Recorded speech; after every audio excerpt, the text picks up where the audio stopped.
Hello बच्चों, let's see this question and here this question says find the odd one out. आपको यहाँ पर ये चार जो टर्म्स दिए हैं, इन चारों टर्म्स में से जो सबसे ऑड टर्म है वो आपको आइडेंटिफाई करनी है। क्या क्या टर्म्स हैं देखिए, एक तो है लिबरलाइजेशन, प्राइवेटाइजेशन, ग्लोबलाइजेशन एंड अथॉरिटाइजेशन। हम वन बाय वन चारों को ही डिस्कस करेंगे और फिर जो ऑड वन होगी हम उसको बाद में मार्क करेंगे। सबसे पहले हम बात करेंगे यहाँ पे प्राइवेटाइजेशन की। प्राइवेटाइजेशन क्या होता है? Privatization generally means transforming all economic activity from public sector to private sector।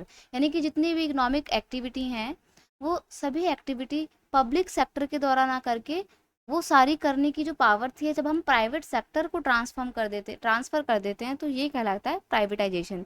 मान लो कि कोई पेट्रोल की कंपनी है, वो पहले गवर्नमेंट के अंडर में थी तो वो पब्लिक सेक्टर की थी, लेकिन बाद में गवर्नमेंट ने क्या करा, गवर्नमेंट ने उस कंपनी को किसी प्राइवेट इंडिविजुअल को बेच दिया और उसका प्राइवेटाइजेशन कर दिया। इसे बोला जाता है प्राइवेटाइजेशन।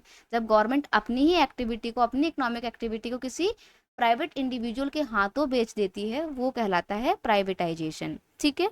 ग्लोबलाइजेशन की अगर हम बात करें तो इसका मतलब होता है integration among the economies of world wide countries. यानी कि globalization means integration the economy of a country with the economies of other countries under condition of free trade, capital and movement of person across the border। यानी कि जब दो देशों की नहीं बल्कि एक ही देश के अलग अलग कंट्रीज के साथ में जब रिलेशन होते हैं, अच्छे इंटीग्रेशन होता है उनकी इकोनॉमी का। अभी जो इंटीग्रेशन हो रहा है इकोनॉमी का, ये सिर्फ ट्रेड के बेस पे नहीं होगा बल्कि कैपिटल फ्लो भी हो सकता है, लोगों का आना जाना हो सकता है, कल्चरल एक्सचेंज हो सकते हैं। तो ये जो इंटीग्रेशन होता है ना, एक देश की अर्थव्यवस्था का दूसरे देश की अर्थव्यवस्था के साथ ही, इसको बोला जाता है ग्लोबलाइजेशन। अब अगर हम बात करें लिबरलाइजेशन की तो इसका मतलब होता है रिमूविंग बैरियर्स और restriction set by the government is what is known as liberalisation. तो लिबरलाइजेशन का मतलब होता है कि गवर्नमेंट ने जो भी रिस्ट्रिक्शन सेट करी हुई हैं, जो भी बैरियर्स लगाए हुए हैं इंपोर्ट और एक्सपोर्ट पर, उनको रिमूव करना ही लिबरलाइजेशन कहलाता है। ठीक है, तो ये भी आपने समझा।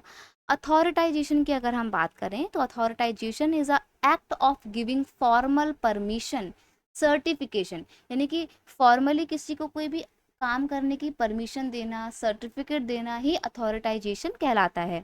मान लो कि कोई प्रोडक्ट है और गवर्नमेंट ने उसका एक सर्टिफिकेशन मार्क फिक्स किया हुआ है कि हाँ, जब इस पे ये सामान, ये सर्टिफिकेट लगा होगा तभी ये मार्केट में बिकेगा।